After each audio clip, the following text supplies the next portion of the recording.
Former President Donald Trump is responding to calls from the Harris campaign to release his medical records. He responded in a very late night Truth Social post saying, quote, "I put out more medical exams than any other president in history and aced 2 cognitive exams. The doctor stated that my cognitive exams were exceptional." So reading a quote here, "I am far healthier than Clinton, Bush, Obama, Biden, but especially Kamala."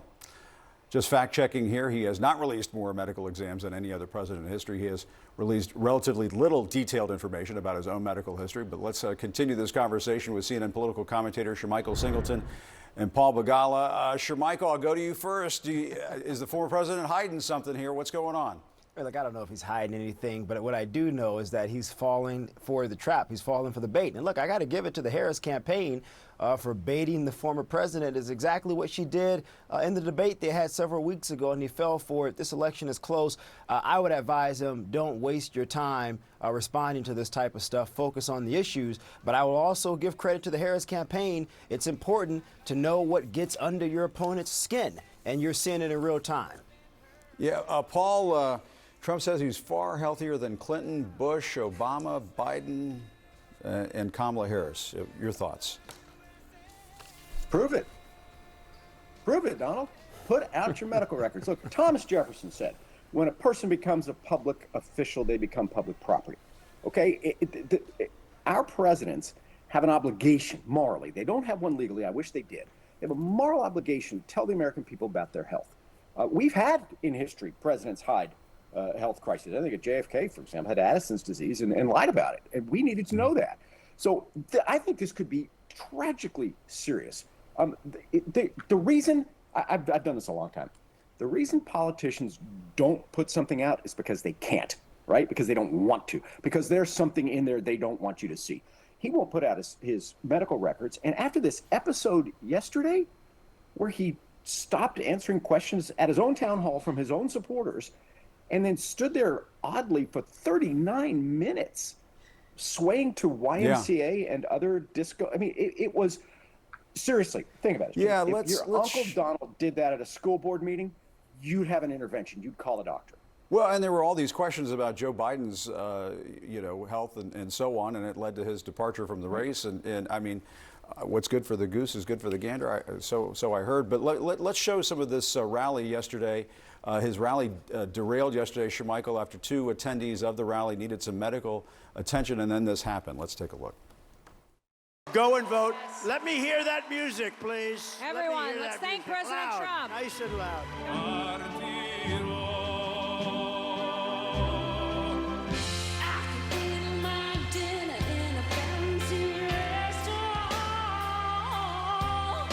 So play YMCA. Go ahead. Let's go. Nice and loud. Here we go, everybody.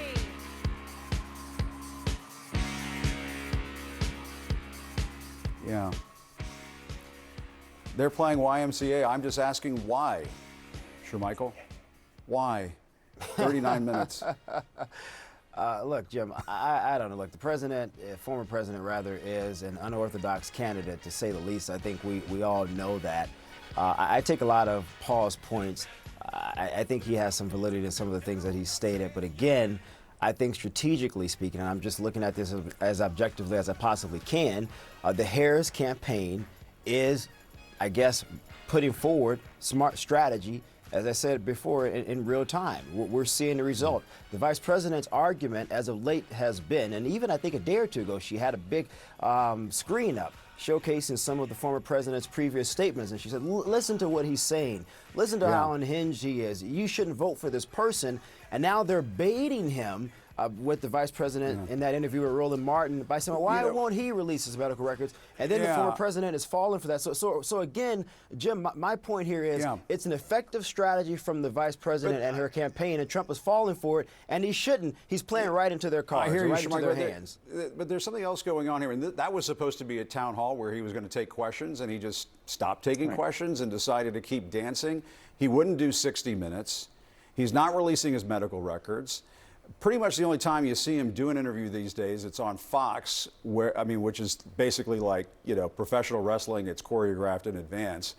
Paul Begala, it does seem as though if you look at what's taking place in the last stage of this campaign, he doesn't want to debate Kamala Harris.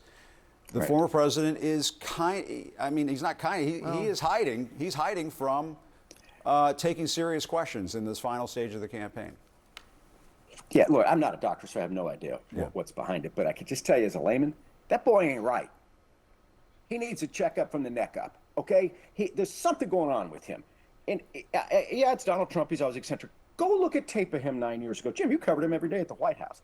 Yeah. He wasn't like this. No, that's and right. I think the Harris campaign, they've done something really smart here.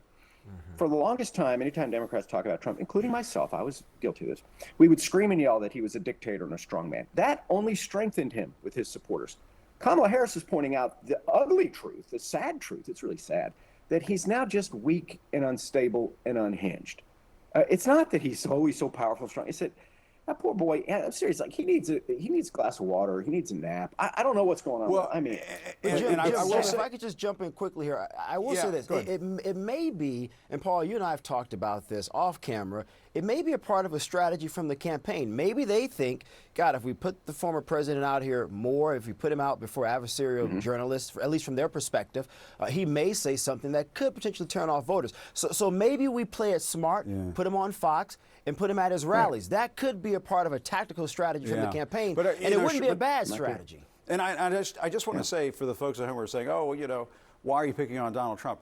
When there were questions about Joe Biden, whether he was fit to be the Democratic nominee, we had David Axelrod on. We had David Gergen on. I had Douglas Brinkley on, all questioning whether or not Joe Biden should continue as a Democratic nominee. Right. There As really did isn't I, anybody Jim. I was asking on your this show question Saturday. about Donald Trump. Go ahead. Sorry, Paul. Well, yeah, the Democrats have a political party. Political parties exist to win. Democrats believed that Biden could not win. I was one of them. Biden stepped aside. The Republicans have now become a cult of personality. Trump is not their strongest candidate. He's the only president since Herbert Hoover who lost the House, the Senate, and the White House in 4 years. That's hard to do. So he's not, believe me, they could have put somebody else up. They'd be up by 10 points right now. People want change. Democrats are in the White House. This should be a Republican election. So, but they've formed this cult of personality, and they will defend the indefensible. Not Shermichael, you've been very candid about this, but the real MAGA acolytes around him are not doing the country any favors by advancing some guy who's clearly just unhinged and too weak to do the job. But you know what's so interesting about this, Paul, and I've thought a lot about this, the race is tied. And I don't think it's just the Trump voters who have allowed the president to showcase this interesting level of strength that's typically underestimated. And so, looking at this, you're wondering, well, who are the voters out there? Who are those swing voters, those independent voters who are saying, you know what, maybe I don't like the personality, maybe I don't like the traits, but there are other issues that I think he's stronger on. They appear to be supporting him, which is why the vice president doesn't have the lead that she had a couple weeks ago. All right, guys, really appreciate it. Thanks a lot. Good conversation, Jim. as always. Thanks, Jim.